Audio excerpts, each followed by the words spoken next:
Many teachers have suddenly found themselves teaching from the most unexpected place, home. Although you may have lots of new colleagues, your family members and pets, access to a refrigerator and pantry, and plenty of comfortable places to work from, the challenge to adjust to working in that environment can be a bumpy transition. We're here to help. 1. Create a rough schedule and stick to it. Changing from an imposed schedule to imposing one on yourself can be tricky. In addition, your home has likely always been a place where you go to sort of escape work and any stressors it may bring. Now you're inviting it into your home, and maybe not even voluntarily. It should come as no surprise that you might experience some confusion and difficulty snapping into a new schedule and routine at home. Do yourself a favor and give yourself some clear ways to differentiate between your work time and your home time. Things like making your bed each morning, working from a desk or table, and dressing as you normally would for work may help to make the transition easier. Although these things are largely symbolic, they may help you to distance yourself from becoming too relaxed and at home. They may motivate you to transition to working even though you aren't leaving the house and going to school each morning. Whenever possible, don't work from your bed or your bedroom. Studies have shown that doing so can throw off your sleeping routine seriously and add to your stress. If you're still on school time, regardless of spring break or other interruptions, use that as inspiration. Some things will just naturally fall into place, but many of the school routines you've been operating with are likely significantly changed now. One helpful thing you may consider if your schedule is completely changed is to create an anchor activity to cling to each day. Either schedule calls or online interactions with others during a particular part of the day, or even create an outing, taking a drive around town without stopping for anything, or taking a walk each day, for example. When you have one non-negotiable thing set, you may find it easier to stay focused and get some work done. You may need to try a few different schedules before you find the one that is just right for you, but it's important to keep trying until you are able to successfully build your schedule. Once you've gotten your daily schedule planned out, stick to it as consistently as possible. One part of the working from home routine many people neglect is quitting time. It's very important that you establish a daily time to stop working when you work from home. It's otherwise very easy to just keep going until you burn yourself out. When you don't set a quitting time, you may stay up working on things too late, which will throw your morning schedule off, and things just kind of unravel from there. Having a limited amount of time each day to work on certain things will actually increase your probable productivity in every area. It may be important for you to set timers and work on specific tasks in short spurts. Creating a short window in which to complete some things may keep your desire to procrastinate at bay. 2. Establishing routines. Just as establishing routines in the classroom helps create a productive atmosphere, you will need routines for yourself at home. Although your schedule doesn't have to be to the minute as it is with teaching in a classroom setting, it helps to eat lunch at about the same time every day, take regular breaks from sitting at the computer, and make time for other things still happening in your life each day. If you have a set time each day for making phone calls and returning emails, a specific time for planning, and another time for wrapping things up, you may find yourself feeling a lot more comfortable working from home more quickly than you would without. Even setting a time for coffee and snack breaks, routine exercise, and a pet playtime snuggle can make those things more enjoyable.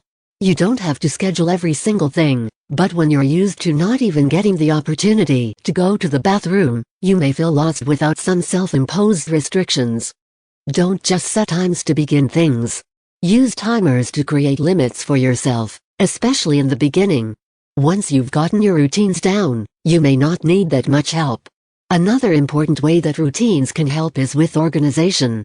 Your teacher station is likely to become a mess quickly. Along with your other routines, establish a specific time limit for returning dirty dishes to the sink if you eat from your desk. Make a place for documents you are actively working with, like curriculum or hard copies of things you're using, one for things you're done using, and be sure to keep up with your filing and putting books and materials away. 3. Colleagues of the young and furry varieties. One of the biggest challenges teachers are reporting is dealing with their own kids and pets while trying to work. If you have very young children, you may want to try creating and using busy bags or work boxes. Save some activities or toys they really enjoy in reusable bags or open boxes, and only get them out when you need to be actively working, especially if you need to be on a phone or video call.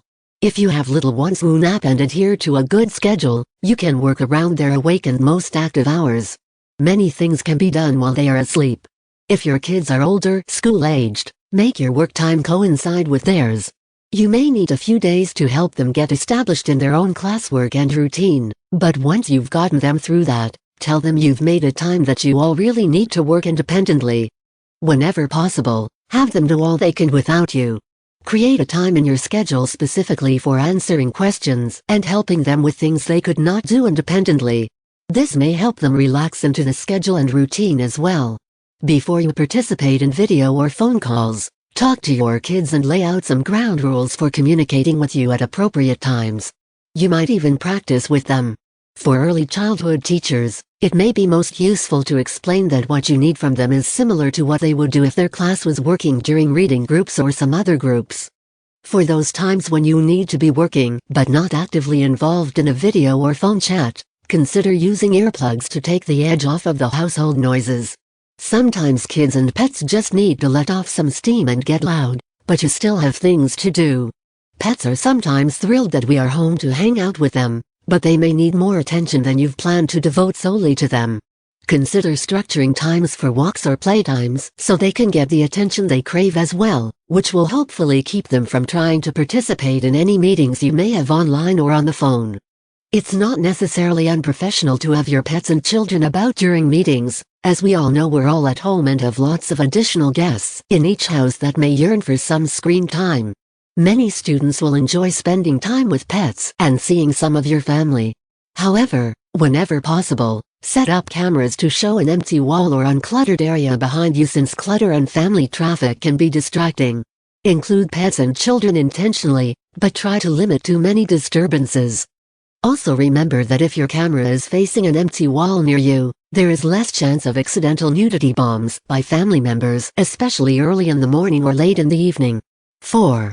Getting help from the outside world. Don't forget that although you may be isolated, you are not alone, and you aren't expected to learn everything completely independently. YouTube has more videos than anyone can reasonably understand, and there are many resources there to help users through an introduction to new platforms they may be teaching through. In addition, companies that own the platforms usually have very good, user-friendly videos that can walk you through the different features of their product. Make a friend who has been working with your platform for a bit longer, and don't underestimate the value of coworkers who are a little ahead of the game tech-wise, who might be able to help you answer questions. In addition to learning new platforms, creating new routines and schedules, and all of the other things you have to do to keep up with that are different now, you may be overwhelmed with lesson creation and the actual teaching portion of your job. Whenever possible, share the workload with other colleagues so you can each work on portions that are most comfortable for everyone. Just because you are not in the same building with your colleagues doesn't mean you can't still work together on things. 5. Grieving the loss of your space emotionally. This experience can be incredibly trying for the most resilient among us. We don't know from one day to the next exactly what we will be facing, and the turmoil can cause you to be considerably more emotional than unusual. You may find yourself in tears, feeling angry, or overwhelmed with the desire for everything to just go back to normal numerous times a day or hour, at that. Among these difficulties, you may find yourself even grieving the loss of your classroom. After all, it's the place we spend most of our time awake. It's only natural that you miss it. In those times, know that you are not alone and that there are educators all across the United States and in countries all over the world experiencing that same feeling. Our world has changed in ways we won't even be able to fully comprehend for years to come. Feeling a sense of grief and loss is perfectly natural, and unfortunately, the only way through it to avoid creating a deeper trauma is to just face it head on. Go through it. Get it all out. Then pick yourself up, press the power button, log into your new virtual classroom, and teach again. We are so thankful for you all. Please let us know if there are ways we can help and support you during this time.